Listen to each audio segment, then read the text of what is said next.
ಮಡಿಕೇರಿಯ ಸಂತ ಮೈಕಲರ ದೇವಾಲಯದ ವಾರ್ಷಿಕೋತ್ಸವವನ್ನು ಮಂಗಳವಾರ ಸಂಜೆ ಶ್ರದ್ಧಾಭಕ್ತಿಯಿಂದ ಹಾಗೂ ವಿಜೃಂಭಣೆಯಿಂದ ಆಚರಿಸಲಾಯಿತು. ವಾರ್ಷಿಕೋತ್ಸವ ಅಂಗವಾಗಿ ಕಳೆದ 3 ದಿನಗಳಿಂದ ಪ್ರಾರ್ಥನೆಗಳ ಮೂಲಕ ಅಗತ್ಯ ಸಿದ್ಧತೆ ಮಾಡಿಕೊಳ್ಳಲಾಗಿತ್ತು.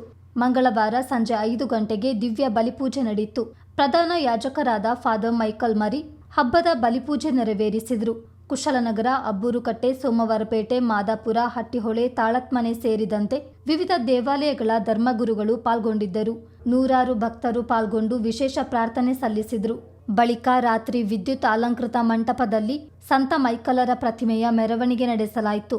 ಭಕ್ತರು ಉರಿಯುತ್ತಿದ್ದ ಮೇಣದ ಬತ್ತಿ ಹಿಡಿದು ಮೆರವಣಿಗೆಯಲ್ಲಿ ಹೆಜ್ಜೆ ಹಾಕಿದರು. ಇದೇ ಸಂದರ್ಭ ಪಟಾಕಿ ಸಿಡಿಸಿ ಸಂಭ್ರಮಿಸಲಾಯಿತು. ದೇವಾಲಯದಿಂದ ಹೊರಟ ಮೆರವಣಿಗೆ ಮಂಗೇರಿರ ಮುತ್ತಣ್ಣ ವೃತ್ತ, ಸ್ಕ್ವಾಡ್ರನ್ ಲೀಡರ್ ಅಜ್ಜಮಾಡ ದೇವಯ್ಯ ವೃತ್ತದ ಮೂಲಕ ಚೌಕಿವರೆಗೆ ಸಾಗಿ ಮತ್ತೆ ಅದೇ ಮಾರ್ಗವಾಗಿ ದೇವಾಲಯಕ್ಕೆ ಹಿಂತಿರುಗಿತು.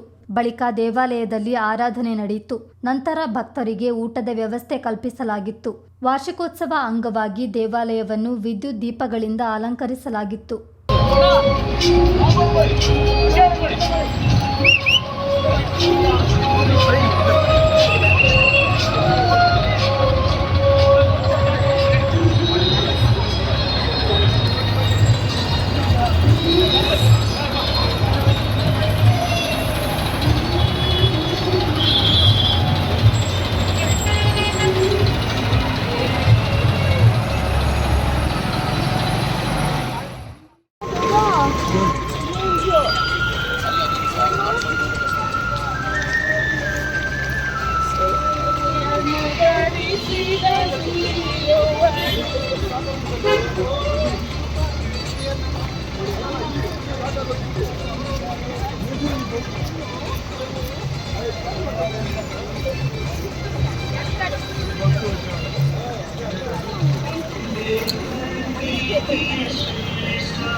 ಸಂತ ಮೈಕಲರ ದೇವಾಲಯದ ಧರ್ಮಗುರು ಫಾದರ್ ಜಾರ್ಜ್ ದೀಪಕ್, ಸಹಾಯಕ ಗುರುಗಳಾದ ಫಾದರ್ ಸಂಜಯ್ ಕುಮಾರ್ ಸೇರಿದಂತೆ ಮತ್ತಿತರರು ಹಾಜರಿದ್ದರು.